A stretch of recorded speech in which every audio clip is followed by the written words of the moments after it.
The air within Mercy General Hospital hung heavy, a sterile shroud over the quiet desperation that pulsed through its veins. It was a place where light seemed to struggle, often reflecting coldly off-polished surfaces, where the faint scent of antiseptic battled vainly against the unspoken fear that clung to every corridor. In the pediatric wing, the silence was not peaceful, but a profound, almost sacred hush, punctuated only by the distant murmur of staff and the soft, insistent sighs of medical machinery. Every measured step of a nurse, every hushed conversation, felt like a trespass on the fragile stillness that reigned in these spaces. Behind the closed door of room 202, a different kind of quiet held sway.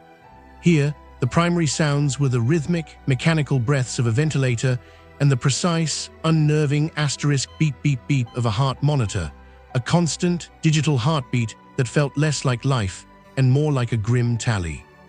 In the dimly lit room, softened only by the green luminescence of these life-sustaining screens, lay a young girl, her small form barely a ripple under the pale blue hospital sheets. This was Dee. Her face, a picture of serene innocence, was devoid of the usual playful animation of childhood. Her dark hair fanned out against the pillow, and her closed eyes shielded her from the harsh reality of her weeks-long slumber, a deep coma that had stolen her away into a world no one could reach. Wires and tubes, like delicate, unnatural tendrils, tethered her small body to the machines, drawing a fragile lifeline from a realm of medical certainty into the profound unknown. Beside her, in a chair that had become his temporary home, sat Dee's father. His uniform, typically pressed and precise, showed the subtle creases of ceaseless worry, and his eyes, though fixed on his daughter, held a weariness that transcended mere fatigue. He was a man accustomed to battlefields, to the stark clarity of danger and the precise execution of duty. Yet here, in this quiet, antiseptic room, he was adrift, shattered by the cruel irony that his years of courage and protection could not shield his own daughter from this unseen enemy. The hospital's clinical efficiency offered him no comfort, only the stark reminders of medical limitations. He had clung to every sliver of hope, every slight fluctuation on the monitors, but the doctor's words had grown progressively more gentle, yet more devastating. Earlier that day, the head of staff, a man whose voice was usually firm and authoritative, had spoken with a soft, almost pleading tone. His words were carefully chosen, but their meaning was brutally clear. Dee's brain activity remained unresponsive, her body showed no signs of returning to conscious awareness. The science, he explained, had reached an impasse. There was no medical explanation for her continued state, and consequently, no discernible path to recovery. Spoke of quality of life, of dignity, of the peace that comes with acceptance. He suggested, with a profound and reluctant empathy, that perhaps it was time to consider the difficult choices to allow her to find rest. Dee's father had listened, his jaw tight, his gaze never leaving his daughter's pale face. He had simply nodded, a non-committal gesture that held within it a silent, ferocious refusal to surrender. He knew, with a certainty that defied all logic, that surrender was not an option. Not yet, not while a flicker of his own warrior's hope remained. 5 miles away, on the other side of the city, in a quiet, tree-lined neighborhood, a different kind of vigil was underway. The early evening rain, which had gently begun to fall, slicked the urban streets and softened the sharp edges of the world. Inside a small, familiar home, a blind German shepherd named Romero stirred with an unsettling urgency. His formidable frame, still powerful despite his years of service and the injury that had claimed his sight, was restless. His once keen eyes, now clouded and unseeing, had been sacrificed in a distant conflict, protecting Dee's father from an unseen threat. But what he lacked in vision, he more than compensated for with a tapestry of heightened senses, the acute twitch of his nose, perpetually sampling the world's myriad scents, the precise tilt of his ears, deciphering every whisper of sound, and an almost supernatural intuition, a profound, instinctual understanding of the emotions and presence of those he loved. Romero knew Dee was gone. The familiar scent of her shampoo on her bed, the ghost of her laughter in the quiet corners of the house, the rhythmic comfort of her small hands stroking his fur, all were absent. A deep canine grief had settled over him, but within that grief, a stronger emotion began to stir, a frantic, resolute yearning. It was a sensory connection that defied explanation, a silent, telepathic tug that pulled at his very core. He paced, bumping softly against furniture, his tail low, a soft whine escaping his throat. The gentle patter of rain against the window, the distant city hum, meant nothing to him. All that mattered was the missing piece of his world, the absence of Dee. He refused to accept it. He moved towards the back door, nudging it with his powerful head, his large paws scraping impatiently against the wood. The quiet house was a cage, and his heart was a compass, irrevocably pointed towards the little girl who needed him most. He had protected her father in the fiercest of battles, and now he was compelled by an even deeper loyalty to protect his little girl from the silent, insidious enemy that held her captive. The growing unease in the house, a subtle shift in the air that no human ear could discern, pricked at Romero's heightened senses. The gentle asterisk tap-tap-tap of rain against the windowpane offered no comfort, only an insistent reminder of the world outside, a world he now navigated not with sight, but with a complex symphony of scent, sound, and an almost preternatural intuition.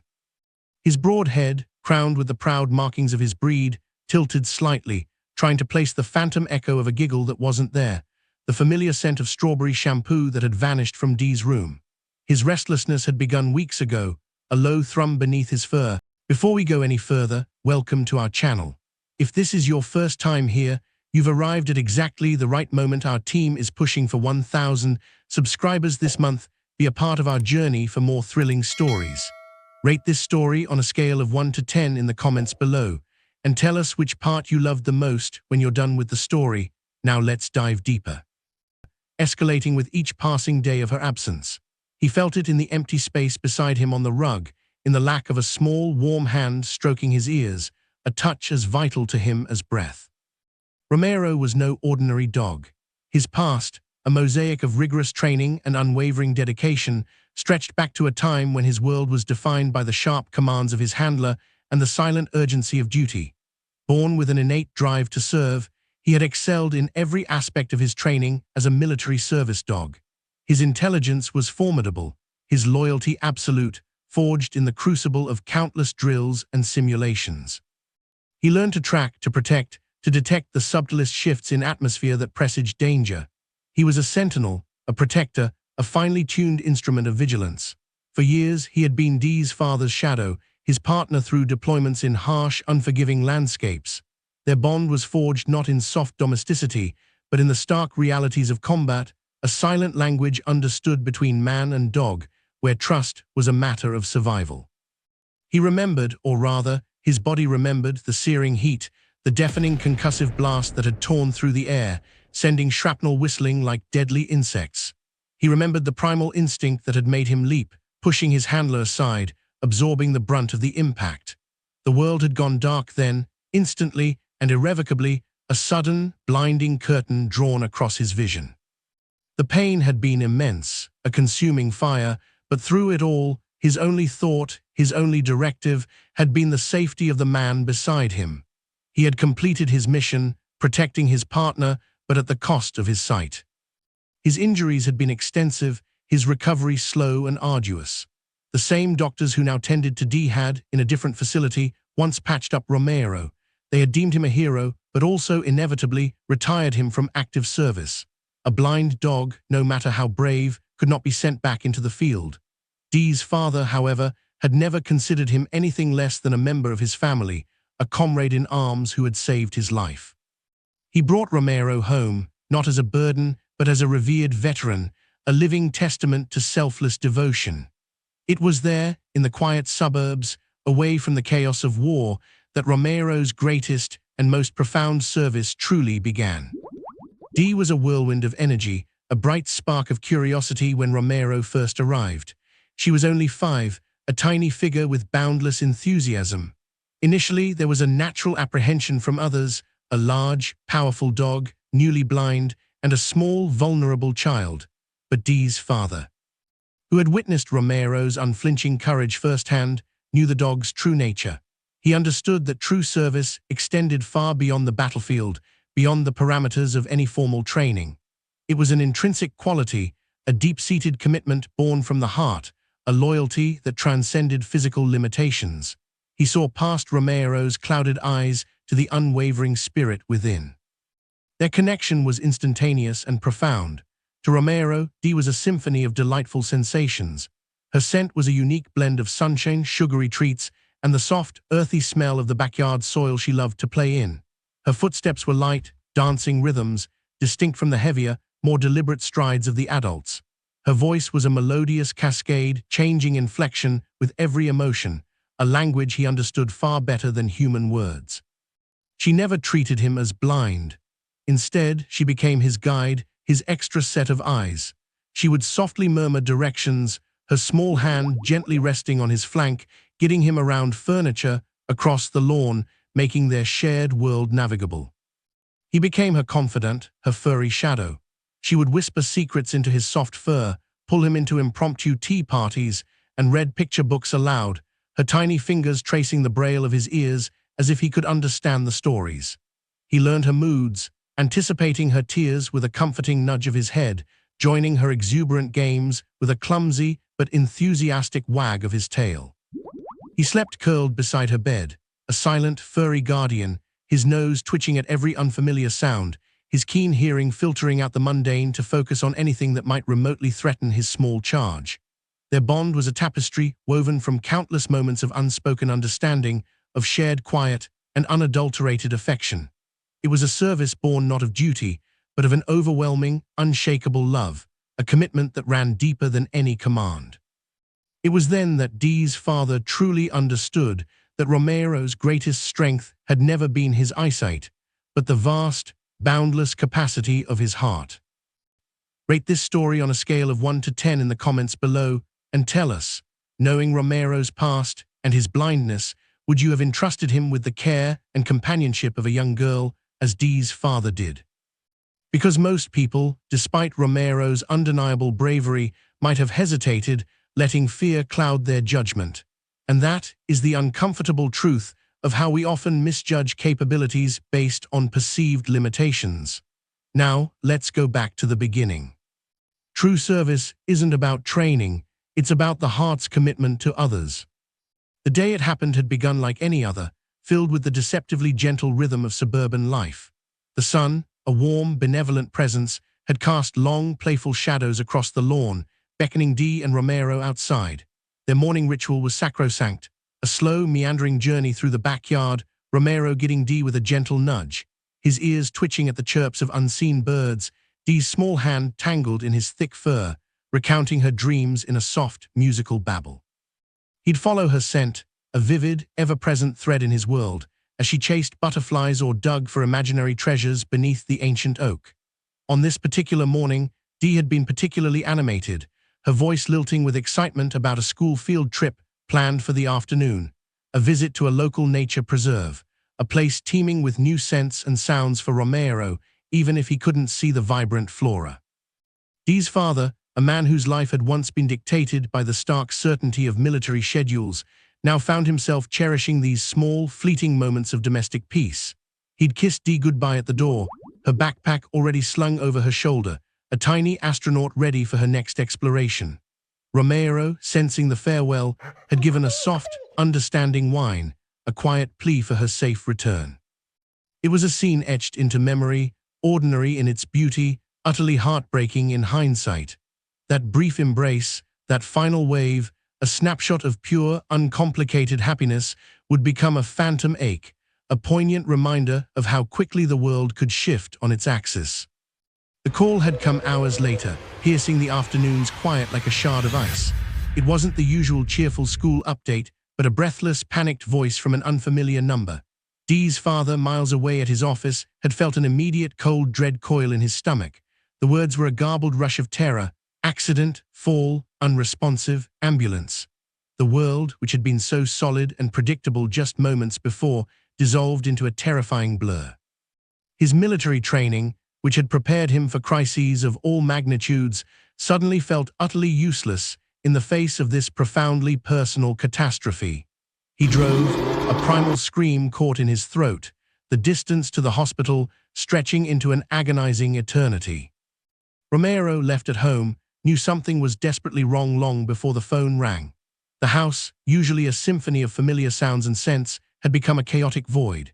He heard the sudden, desperate urgency in Dee's father's voice, the frantic jingle of keys, the slamming door, the screech of tires as the car sped away.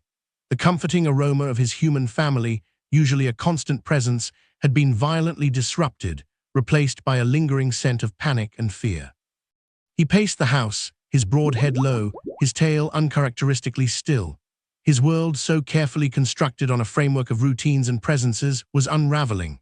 The delicate tapestry of scents that told him where everyone was, what they were doing, had lost its central thread, the unique, vibrant aroma of D. He whined, a deep, mournful sound, his heart pounding with an instinctual terror he couldn't articulate, only feel. At Mercy General, the scene was a jarring tableau of controlled chaos. Bright, unforgiving fluorescent lights illuminated the stark white walls, reflecting off the polished linoleum floors. The air was thick with the biting scent of antiseptic, the low hum of medical equipment, and the hushed, urgent murmur of voices. Dee's father had stumbled into this clinical maelstrom, his vision tunneling, his mind struggling to grasp the reality unfolding before him. He was led to an emergency room cubicle, where Dee lay, impossibly small, a stark contrast to the flurry of activity around her. Doctors and nurses moved with practiced efficiency, their faces etched with professional concern as they worked to stabilize her. She was hooked to machines, tubes snaking from her small body, an intricate web of technology trying to reclaim a life that seemed to be slipping away. The medical team, their voices calm but firm, spoke in a language of vitals, trauma, and neurological responses. They explained that Dee had suffered a severe head injury, a seemingly innocuous fall during the nature walk that had taken a devastating turn. Her brain, they gently conveyed, was swelling. Her body was reacting with a profound, protective shutdown. Coma, the doctor said, the word hanging heavy in the sterile air, a terrifying pronouncement that instantly transformed his lively, laughing daughter into a still, silent figure trapped between worlds. Her eyes, those beautiful, expressive eyes, were closed, shielding her from the sudden cruelty of her fate. For Dee's father, the ensuing hours were a blur of agonizing waiting, punctuated by grim updates. He sat by her bedside, his hand clasped around her tiny, cold one, a desperate tether to a consciousness that seemed to have receded beyond reach. The rhythmic asterisk beep beep beep of the heart monitor became the soundtrack to his despair, a constant, fragile reminder of the life that still flickered within her. He spoke to her, whispered memories, promises, prayers, his voice hoarse with unshed tears, but she offered no response, no flicker of recognition. His heart ached with a terrible, consuming guilt, the tormenting question of what he could have done differently, how he could have protected her from the sudden, random brutality of fate. Romero, still at home, felt the profound emptiness in a way no human could. The absence of Dee was not just a lack of sight, but a void in his very being. He circled her room endlessly, his nose brushing against her abandoned toys, her clothes, her bed. The faint, lingering scent of her, though fading, was a torment, a cruel reminder of what was lost. He whimpered, a sound of profound grief and confusion. He didn't understand words like coma or unresponsive, but he understood absence. He understood the sudden, inexplicable shift in the energetic fabric of his world. His Dee was gone, and a deep, primal need began to stir within him, a resolute determination to find her, to bring back the missing piece of his heart. The quiet, gentle moments he had shared with her, once taken for granted, now played back in his mind, vivid and precious, each one a stark testament to the fragile beauty of life, and the devastating speed with which it could all be irrevocably altered. Life is fragile, and we must cherish every moment we have with those we love. Rate this story on a scale of 1 to 10 in the comments below, and tell us, knowing Romero's past and his blindness, would you have entrusted him with the care and companionship of a young girl, as Dee's father did? The hospital room had become a capsule of time, a place where minutes stretched into hours and hours into an agonizing eternity, each tick of the wall clock a blunt instrument marking the slow, inexorable march of a grief that refused to subside.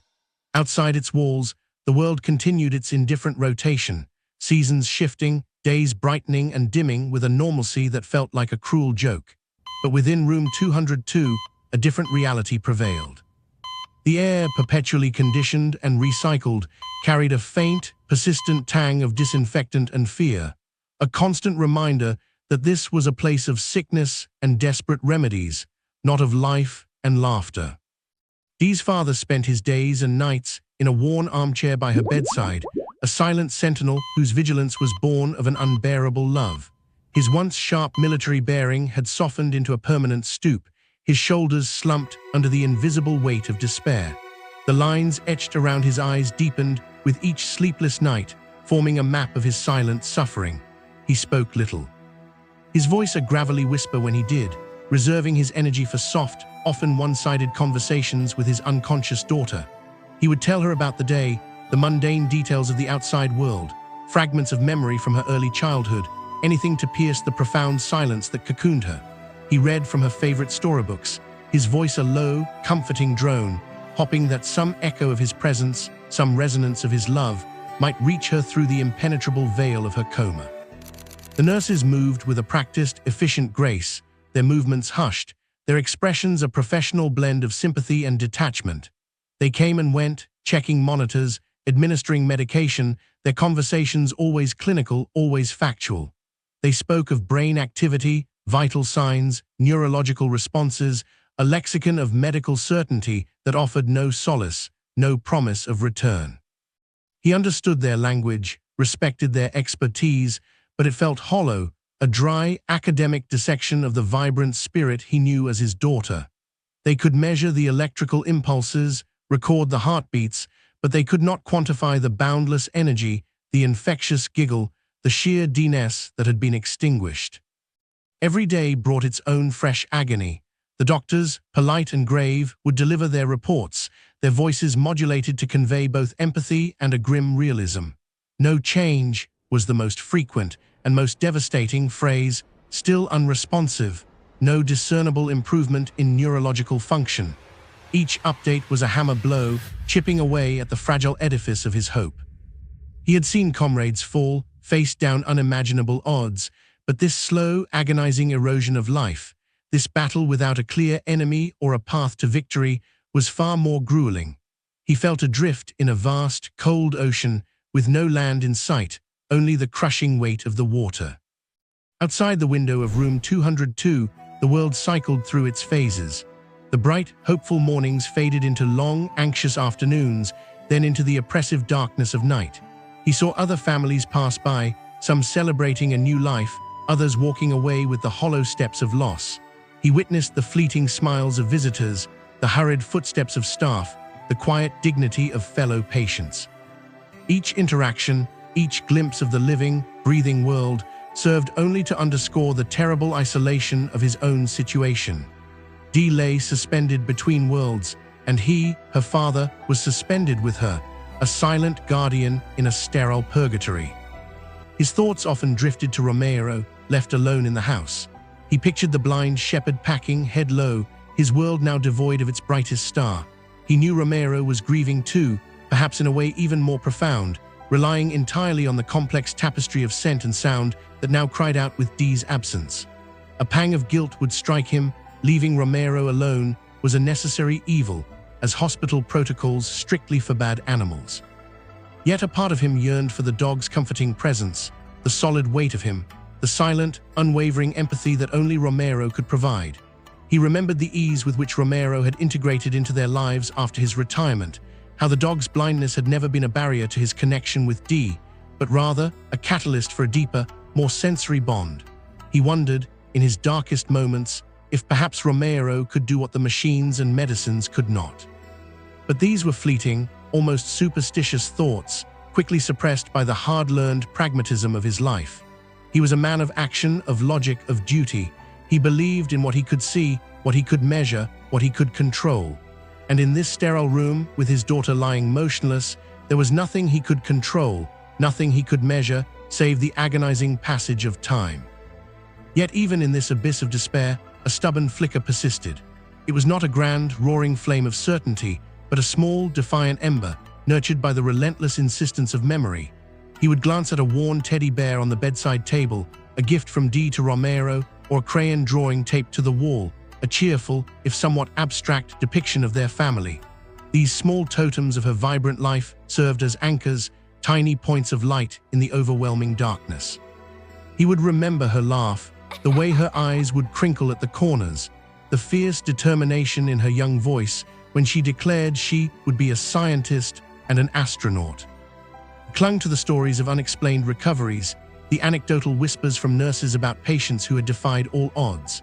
He allowed himself to believe, even for a moment, that Dee was a fighter just like him, just like Romero.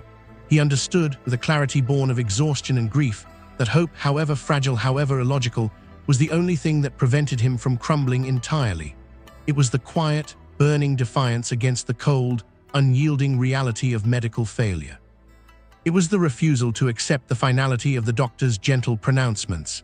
He had seen battles won against impossible odds, not always by strength or strategy, but sometimes by a sheer, unyielding will to survive. And if that will could exist in the harsh arenas of war, he reasoned, it must surely exist within the pure, untainted spirit of his little girl. His vigil was not just a testament to his love, but a silent, desperate prayer that hope, in its purest form, was indeed a powerful, anchoring force against the darkest tides. Hope is often the only thing that keeps us anchored during the darkest times. The hushed consultations in room 202, once infrequent and cautiously optimistic, had become more frequent, their tone shifting with a grim, almost practiced solemnity. The team of specialists, led by the chief of neurosurgery, Dr. Morrow, would stand at the foot of Dee's bed, their faces a mixture of professional concern and an underlying sense of resignation. Dr. Morrow, a man whose reputation for clinical brilliance was matched only by his austere demeanor, spoke with a precision that left no room for ambiguity, every word carefully chosen, every statistic meticulously presented.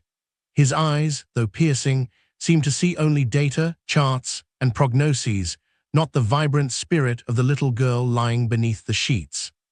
Dee's father listened, a silent, unyielding presence beside his daughter. He understood their language, the cold, empirical logic of medicine. He respected the science, the dedication, the years of study that had armed them with such formidable knowledge. Yet with each passing day, their words felt less like guidance and more like a gentle, relentless siege. They spoke of the lack of meaningful neurological response, the absence of any discernible progress on the electroencephalogram, the diminishing likelihood of functional recovery.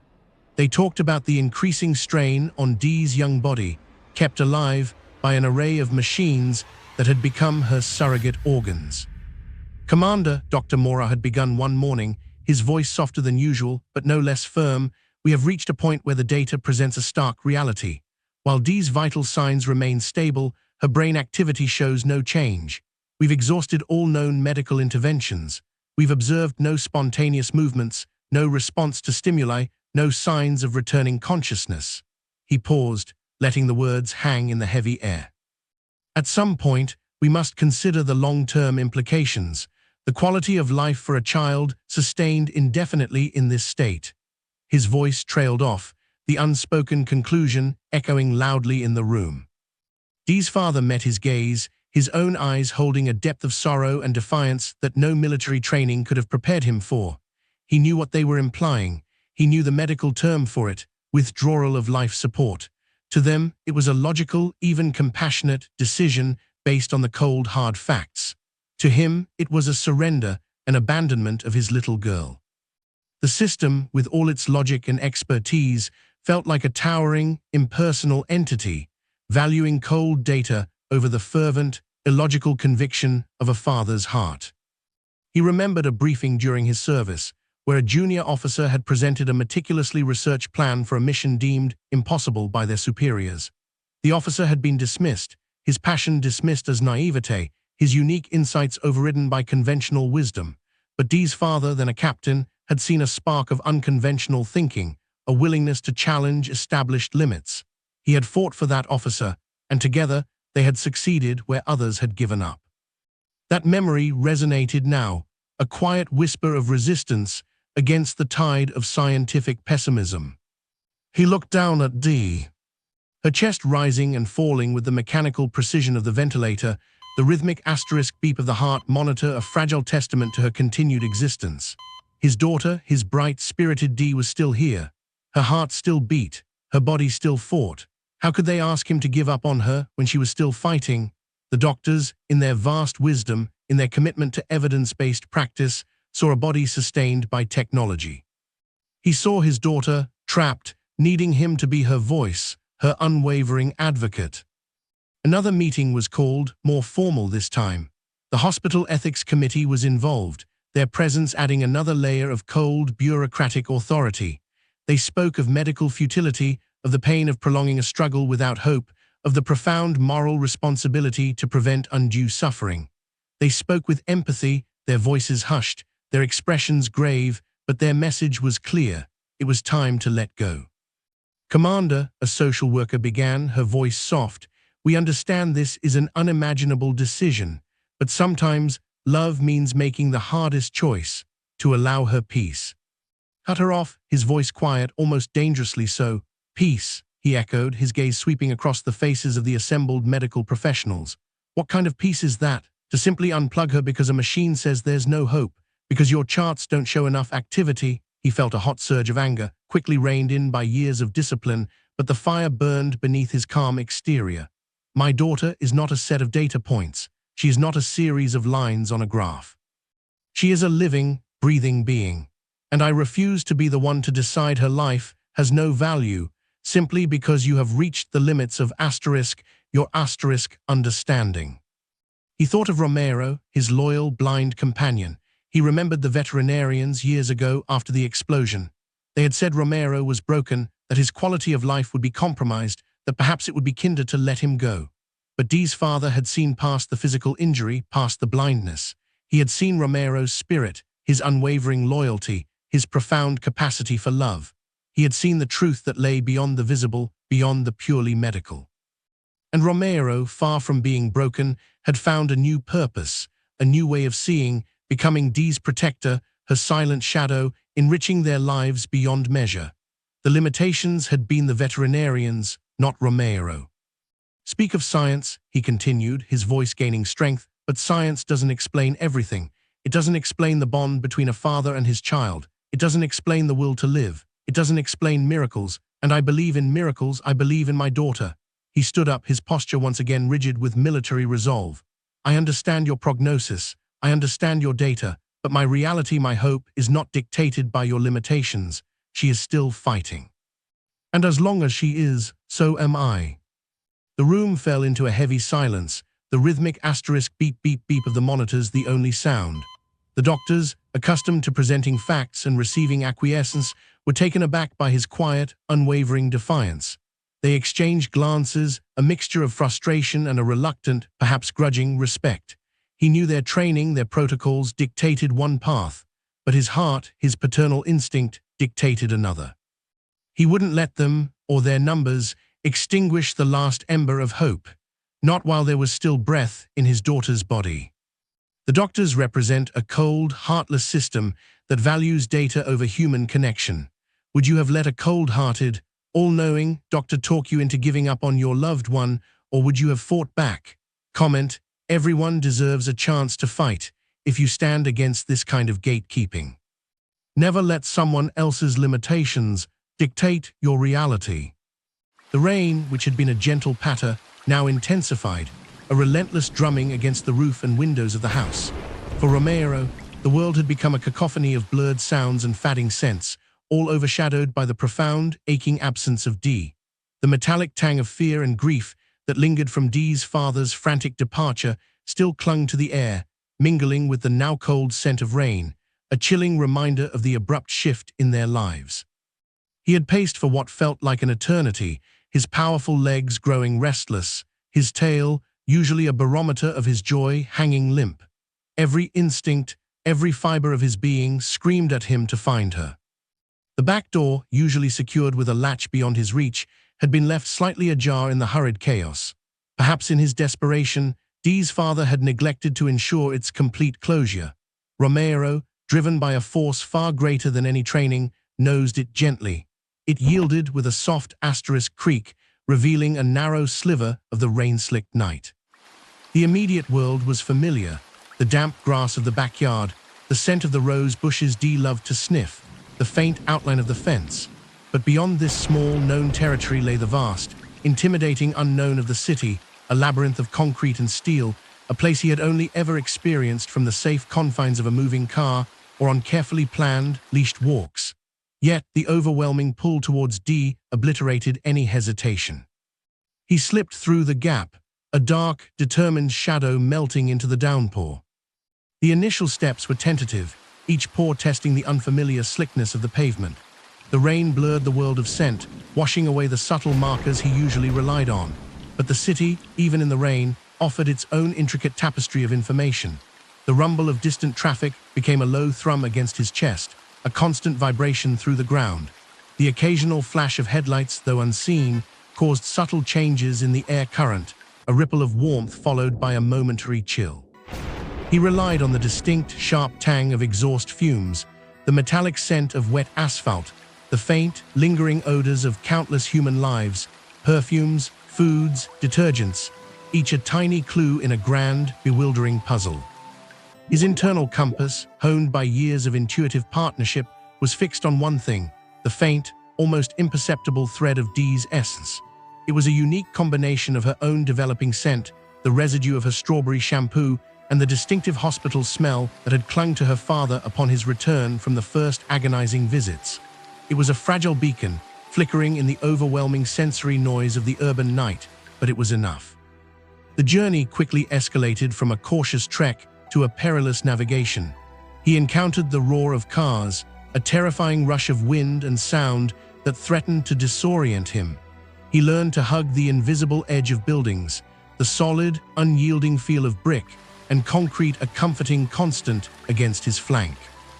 The vibrations of approaching vehicles through the soles of his paws became his warning system, sending urgent signals to his brain, telling him when to stop, when to step back, when to wait for the unseen danger to pass. He waited at intersections, the blast of car horns and the splash of tires his cues. He was a silent, unmoving statue, listening, feeling, until the rhythm of the city's pulse allowed him a brief, terrifying window to cross. Once a sudden gust of wind, coupled with the rain, momentarily disoriented him, scattering the faint scent of D. Panic, cold and sharp, constricted his chest. He spun in a tight circle, whimpering, his nose frantically sampling the air, his ears swiveling, trying to grasp any familiar sound. He felt utterly lost, adrift in a sea of alien sensations. But then a flicker, a faint, almost ghost-like whisper of D's shampoo carried on an eddy of air from a passing pedestrian. It was enough. It was his anchor. He straightened, renewed, his powerful frame resuming its determined forward momentum. He encountered other creatures of the night, the skittering of unseen rodents, the territorial barks of distant dogs, the rustle of foraging animals in unkempt bushes. He paid them no mind, his focus absolute, his mission singular. A stray cat, startled by his sudden, silent appearance in the pouring rain, hissed from an alleyway, but Romero continued on, oblivious to anything that did not contribute to his quest. His fur was plastered to his body, heavy with rain, his paws were caked with mud and grit, and a persistent ache began to settle in his joints. Exhaustion gnawed at him, the unfamiliar terrain, the constant vigilance, the sheer physical effort of navigating sightlessly through a bustling metropolis.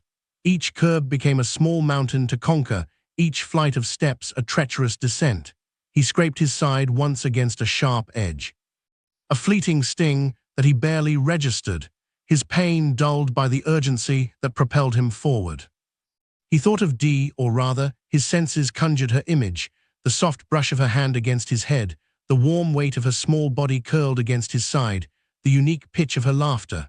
This was his fuel, the unwavering image of her vibrant spirit, now eclipsed by a silent, unmoving form in a sterile room. He was driven by a commitment that transcended logic, a profound, instinctual loyalty that had no bounds. His blindness, once a perceived limitation, now faded into insignificance, overshadowed by the fierce, burning need to reach his girl. He had overcome far greater obstacles in service to her father. He would overcome this. His entire being was a singular, resolute vector pointed towards her. As the cityscape began to shift, growing denser, taller, the distinct, almost sterile scent of hospital corridors began to permeate the air, mixing with the urban smells. The sounds changed too, the frantic bleating of ambulances, the more frequent, hushed murmurs of human voices, the underlying hum of large, complex structures. Dee's scent, though still faint, was strengthening, becoming clearer, sharper. It was a tangible thread now, pulling him with an irresistible force. He was getting closer. The dark, impossible journey was nearing its end, guided not by sight, but by an invisible thread of profound, unshakable love, proving that some limitations are merely challenges to be overcome when the heart's purpose is true. When you are driven by love, you can overcome any obstacle, even your own limitations. The shift in the city's acoustics was the first clear sign. The chaotic roar of traffic began to thin, replaced by a constant, lower hum, the murmur of many voices, the distant clang of metal, and a pervasive, almost clinical quiet beneath it all. The air thickened with a cocktail of scents Romero now recognized with an almost primal certainty: the sharp, sterile tang of disinfectant, the faint, sweet sickly odor of medication, and overriding all, a subtle but insistent thread of her asterisk. D. The beacon was growing stronger, pulling him forward with an irresistible force. He found himself before an imposing glass entrance, vast and intimidating, but open. The automatic doors slid apart with a soft whoosh, revealing a brilliantly lit cavernous space. This was Mercy General. The sudden onslaught of light, though unseen, was registered as a wave of ambient heat, a stark contrast to the cold, wet night he had just endured. The polished floors beneath his paws were smooth and cool, a shocking change from the rough asphalt and muddy puddles. Sounds reverberated strangely here, voices echoing, footsteps clicking, the constant asterisk ding of elevators ascending and descending. It was an overwhelming sensory assault, a labyrinth of unfamiliar signals, but the thread of Dee's scent cut through it all, clear and resolute. Romero entered, a creature of wild, desperate purpose in a meticulously controlled environment. His rain-soaked fur dripped onto the gleaming floor, leaving a dark, glistening trail. His blind eyes, wide and unseeing, were fixed on an internal destination. People in the lobby, a mix of visitors, staff, and patients, stopped mid-conversation, their expressions shifting from mundane concern to utter disbelief. A large German Shepherd, appearing as if from a nightmare, drenched and determined, was not a sight one expected in the hospital's pristine reception area. Gasps, whispers, and startled exclamations rippled through the space. Almost immediately, two figures emerged from behind a desk, their brisk uniforms marking them as security personnel. They were burly men, accustomed to maintaining order, their faces initially set in expressions of annoyance at the unexpected disruption. Hey, you dog, get out of here," one of them bellowed, his voice sharp and authoritative, cutting through the stunned silence.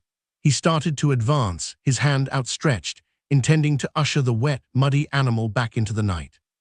But Romero was not a dog to be ushered. His head, usually held high with a calm dignity, was now low and purposeful, his powerful shoulders bunched with an unyielding drive. He did not growl, he did not bare his teeth. There was no aggression in him, only an absolute singular focus. He simply continued to move, a dark, unstoppable current flowing through the static of the lobby. He weaved through scattered chairs, past a kiosk, his nose twitching, locked onto that faint, tantalizing aroma that signified his girl. The security guard's outstretched hand met only air as Romero, with an instinctive sidestep born of years of navigating unseen obstacles, bypassed him. The second guard, observing the first's failed attempt, moved to intercept, trying to cut off Romero's path towards the elevator banks. "Stop, you can't be in here, fella," he commanded, attempting to position himself as a solid, impassable barrier.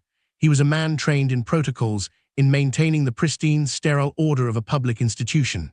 A stray animal, especially a large, wet one, was a violation of every rule in his handbook. This dog was a menace, a potential risk, an untidy blot on the hospital's carefully cultivated image. Romero, however, perceived these human figures not as authority, but as obstacles, as mere disruptions in the direct line to his objective. His heightened senses registered their rapid heartbeats, their sharp, human sense of apprehension and frustration, but they held no sway over his desperate need. He lowered his head further, a powerful, determined wedge, and squeezed past the second guard, his wet flank brushing sharply against the man's uniform. The guard stumbled back, surprised by the sheer force of the animal's intent, a silent, almost primal refusal to be deterred. The security staff, now reinforced by a third officer, began to coordinate, attempting to form a cordon around the dog. "Call animal control," one of them barked into a radio, his voice strained with urgency. "We have a large unleashed dog in the main lobby heading for the elevators." Their attempts became more desperate, more physical.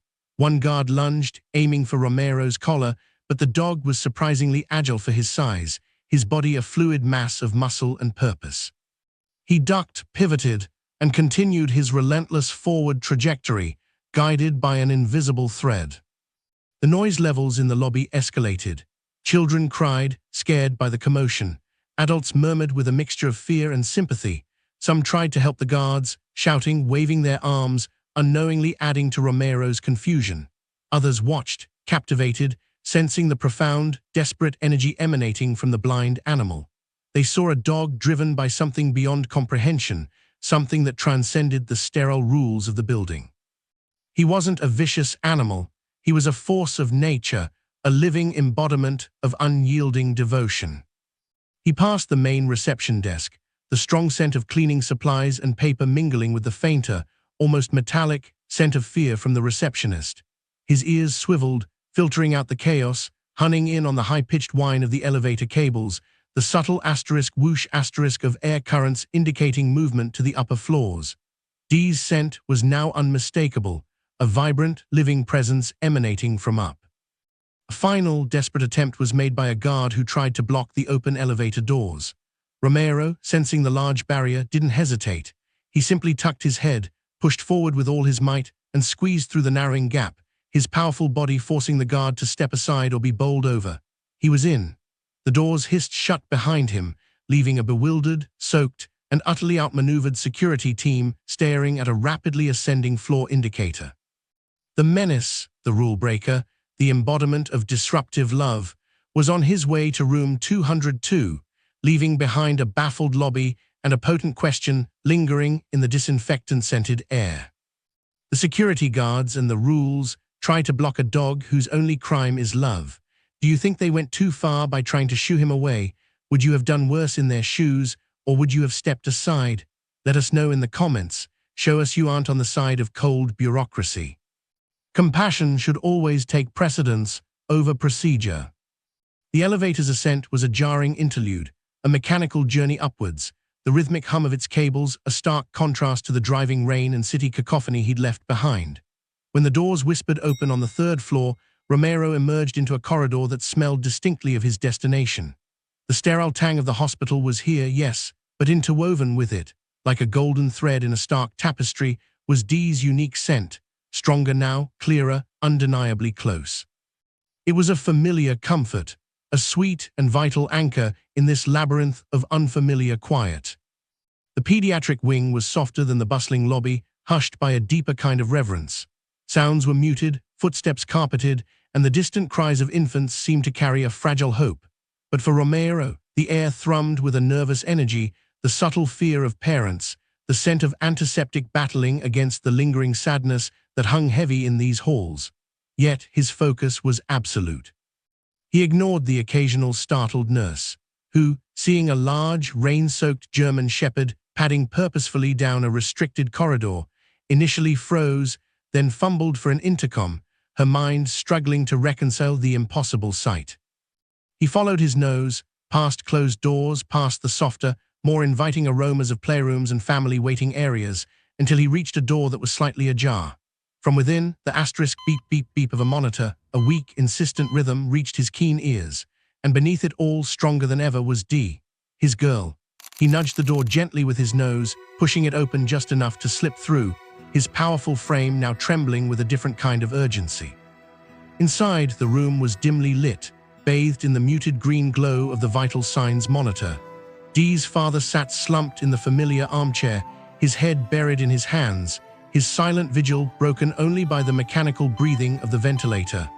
The air was thick with his despair, a potent, almost palpable scent that Romero recognized immediately. The dog hesitated for only a fraction of a second, his senses processing the scene, the man, the machines, the small, still form in the bed, and above all, the precious, fragile scent of Dee. Then Romero moved. His steps were soft, almost reverent as he padded across the linoleum floor. Dee's father, lost in his grief, did not immediately perceive the new presence. It was the subtle shift in the air, the faint, earthy scent of wet dog, that finally made him lift his head. His eyes, swollen and red-rimmed, widened in disbelieving shock. He saw Romero, a massive, rain-streaked shadow, standing by the foot of Dee's bed, his blind gaze fixed on her small, inert form. "Romero," Dee's father whispered, the name a choked gasp, laced with astonishment and a sudden, illogical surge of emotion he hadn't allowed himself to feel in weeks. He couldn't comprehend how the dog had gotten there, how he'd navigated the city, bypassed security, and found his way into this highly regulated space. All logic screamed against it. But the sight of his loyal companion, his blind protector, standing resolute beside his daughter, broke through the frozen shell of his despair. Romero paid his father no mind. His world had narrowed to the bed, to the small, still girl. He reached out with his muzzle, a gentle exploratory sniff along the edge of the blanket, confirming the unmistakable scent that had guided him through the urban darkness. His tail, which had been still for so long, gave a single hesitant thump against the floor. Then, with an almost imperceptible movement, he nudged his large head against Dee's small, unmoving hand, which lay still on the pale sheets. It was a soft, silent plea, a profound, wordless inquiry. And then it happened. On the monitor, the rhythmic asterisk beep beep beep of Dee's heart, which had been a steady, almost flat line of fragile existence, suddenly faltered. It wasn't a warning alarm, it was a subtle, yet undeniable shift. The interval between beeps shortened, then lengthened, then found a new, slightly stronger, more regular rhythm. The faint, almost flat waves on the electroencephalogram EEG, which for weeks had shown minimal, disorganized activity, suddenly registered a tiny, almost imperceptible blip, a subtle tremor that momentarily deviated from the monotonous pattern. It was so faint, so fleeting, that a human eye might dismiss it as a glitch, a stray artifact. But for Dee's father, who had memorized every nuance of those monitors, it was a sudden, seismic event. He stared transfixed, his breath catching in his throat. He leaned forward, squinting, convinced his exhaustion was playing tricks on him. Just as he doubted, Romero let out a soft, almost imperceptible whine, a sound of profound comfort and recognition, and nudged Dee's hand again. And on the screen, that subtle blip on the EEG, that steadied rhythm of the heart monitor, held. It didn't revert. It stayed. A nurse, drawn by the commotion of Romero's arrival, or perhaps an unconscious sense of change, peered through the slightly open door. Her eyes widened, first at the sight of the dog, then at the monitor. She rushed in, her professionalism momentarily forgotten. What just happened?" she stammered, her gaze darting between the dog, the father, and the readouts. She immediately began checking the leads, convinced there must be a technical malfunction. Dee's father rose, moving slowly as if in a dream. He knelt beside Romero, his hand resting on the dog's wet fur, his eyes still fixed on the monitors, which continued their new, subtly altered dance. The medical machinery, designed to measure and quantify, was recording something it could not explain. The scientific data, which had been so absolute in its pronouncements of despair, was now showing a tiny, inexplicable deviation, a tremor of possibility. Romero, his mission not yet fully complete, nudged Dee's hand one more time. Then, with a sigh that seemed to carry the weight of his impossible journey, he lay down beside the bed, his powerful body a warm, comforting presence. His head rested on his paws, his blind eyes unblinking, fixed on the faint outline of the girl whose presence had called him across an entire city. He had reached her. And in that moment, in the sterile silence of room 202, a profound truth echoed. Some forces operate beyond the confines of data and diagnosis. Some connections transcend the visible, the measurable, the understandable. Some things, especially the deep, unwavering current of love and loyalty, are simply meant to be felt, experienced, and witnessed as the inexplicable miracles they are. Some things in this world are not meant to be understood by science, only felt. The silence that followed Romero's arrival, a charged, expectant hush, was unlike any that had settled over room 202 before. It was not the oppressive, despairing quiet of Dee's coma, nor the sterile hum of medical vigilance. This was a silence imbued with anticipation, a profound stillness, broken only by the now subtly altered asterisk beep beep beep of the heart monitor and the rhythmic whoosh of the ventilator. Dee's father knelt beside Romero, his hand still resting on the dog's rain-soaked fur, his gaze locked on the monitors, then on his daughter's face. The nurse, her initial shock giving way to clinical training, was swiftly checking connections, recalibrating sensors, convinced that what she was seeing must be a malfunction. Romero, his powerful body finally at rest, had settled into a protective crescent beside Dee's bed.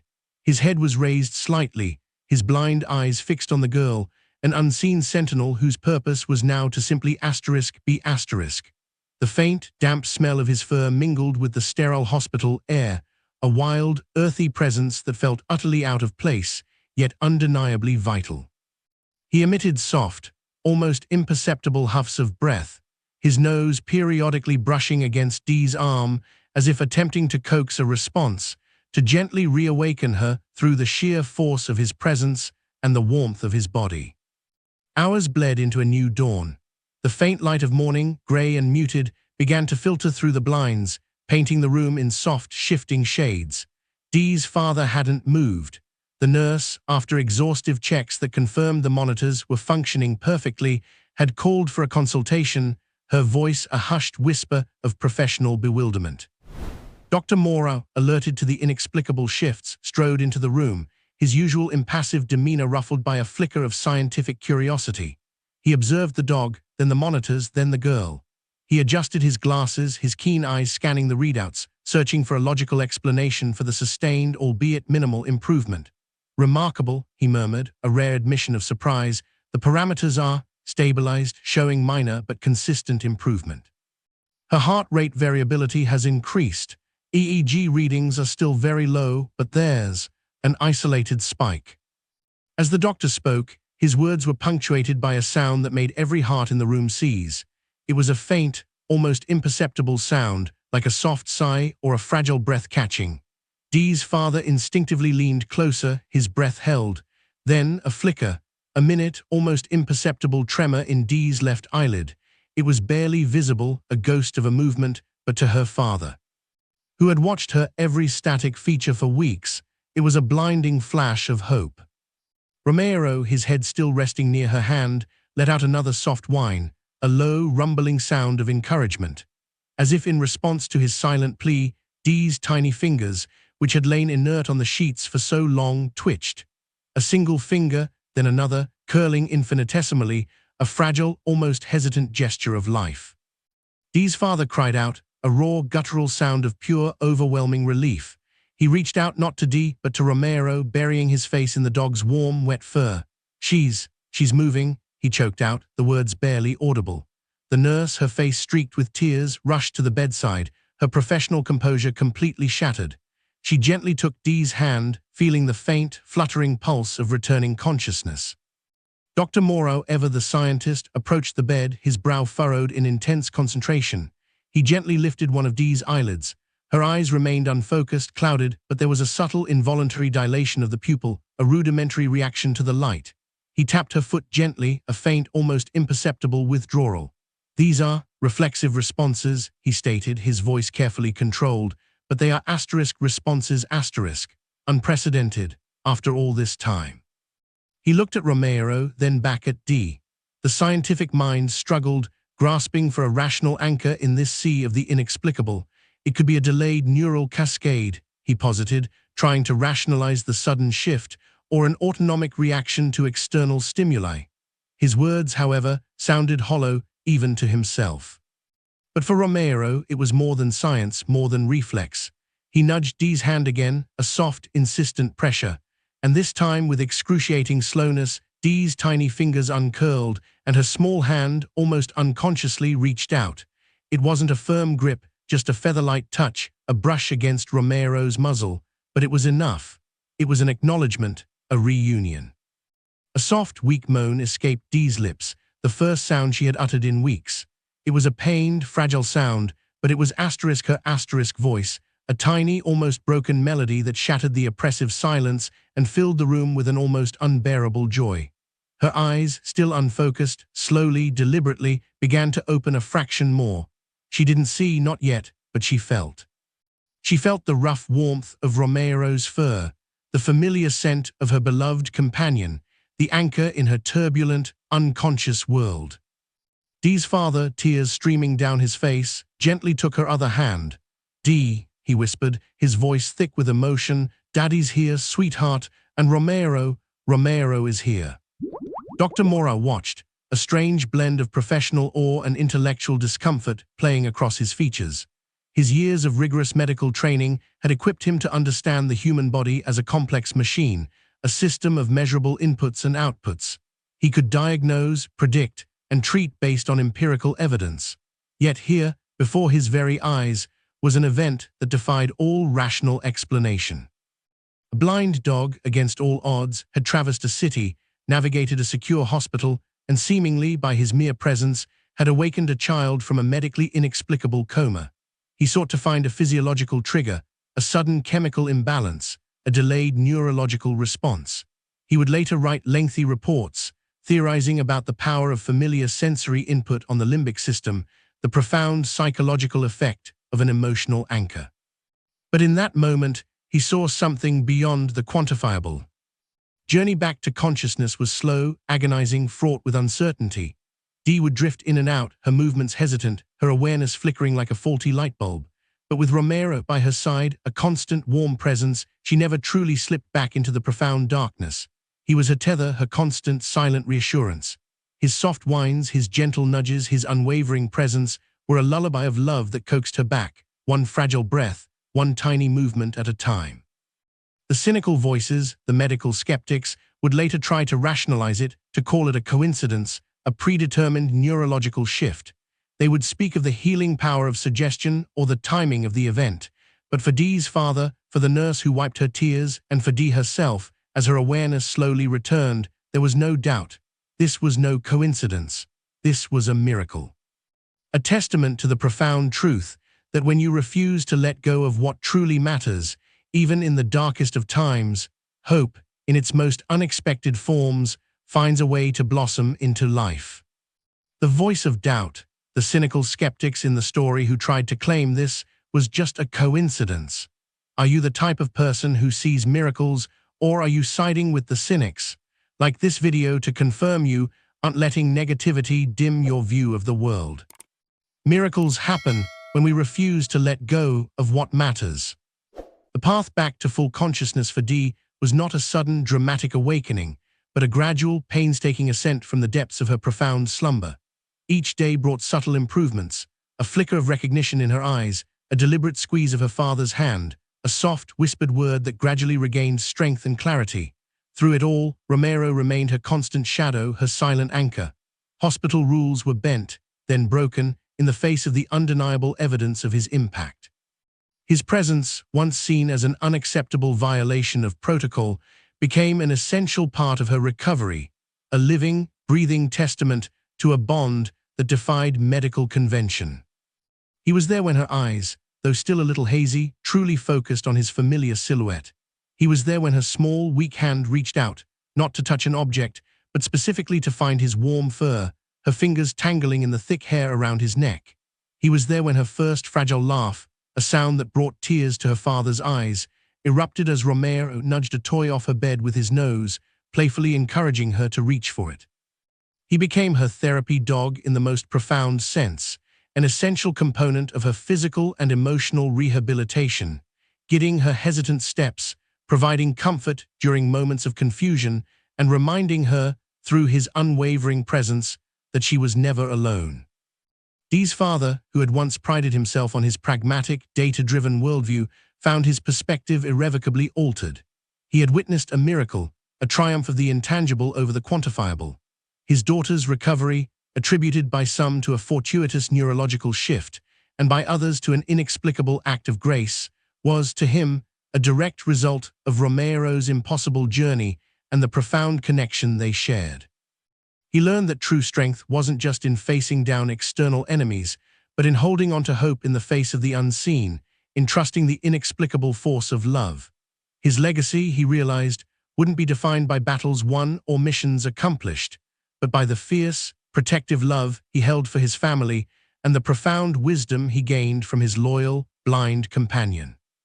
Even Dr. Morau, the embodiment of scientific rigor, found himself forever changed by the events in room 202. He continued to meticulously review the charts, searching for a medical explanation, a physiological trigger that could account for Dee's sudden turnaround. He debated with colleagues, theorized about the placebo effect, the power of familiar sensory input on a traumatized brain.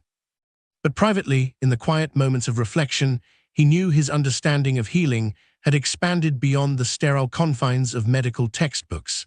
He saw the way Romero's presence calmed Dee, how her vitals steadied when the dog was near. He saw the undeniable, empirical evidence of an emotional bond influencing physical recovery. He began to advocate for more compassionate approaches to patient care, for the integration of animal therapy, for a holistic view of well-being that acknowledged the intricate, often mysterious, connection between mind, body, and spirit. His own legacy, he began to understand, was not just in advancing medical science, but in opening it to possibilities he once deemed impossible. The story of Romero and Dee echoed through the hospital corridors, whispered by nurses, shared by families, even reported in local news. It became a legend, a beacon of hope in a place often shadowed by suffering. Other families, grappling with their own darkest times, found solace in the tale, a renewed belief that even when science reached its limits, something else, something undefinable, could still prevail. The coincidence theorists, those who clung to the rational explanations, were slowly outnumbered by those who simply chose to believe, their hearts touched by the sheer audacity of love. As time passed, Dee grew stronger, healthier, eventually leaving the hospital, her hand once again firmly tangled in Romero's fur. Their bond remained as fierce and wordless as ever, perhaps even deeper, forged in the crucible of her near loss and his impossible quest. Romero, who had sacrificed his sight in the line of duty, had found his ultimate purpose in getting Dee back to the light. His greatest act of service wasn't on a battlefield, but in the sterile silence of a hospital room, driven by a love that transcended all logic and all limitations. Their story, however, was not just about a girl and her dog. It was about the ripple effect of genuine connection, of the profound, transformative power of unconditional love. It touched Dee's father, reminding him of what truly mattered. It touched the medical staff, challenging their preconceptions and expanding their understanding. It touched countless strangers, offering a glimpse into a world where loyalty could literally save a life. The old German Shepherd, with his blind eyes and his unwavering heart, left an indelible mark on everyone he encountered. He reminded them that the deepest wounds are not always visible, and the most profound healing often comes from the most unexpected sources. He demonstrated that limitations, whether physical or societal, are merely challenges to be overcome by the fierce, unrelenting power of devotion. His legacy and Dee's became a living testament to the enduring truth that the most precious things in life cannot be measured, charted, or explained, but only felt, cherished, and passed on through the love we share. It is in these unbreakable bonds, these acts of selfless, persistent affection, that we truly leave our mark on the world, a legacy that outshines any material gain or fleeting fame, echoing through time as the most profound and lasting testament to our humanity. The greatest legacy is the love we leave behind in others.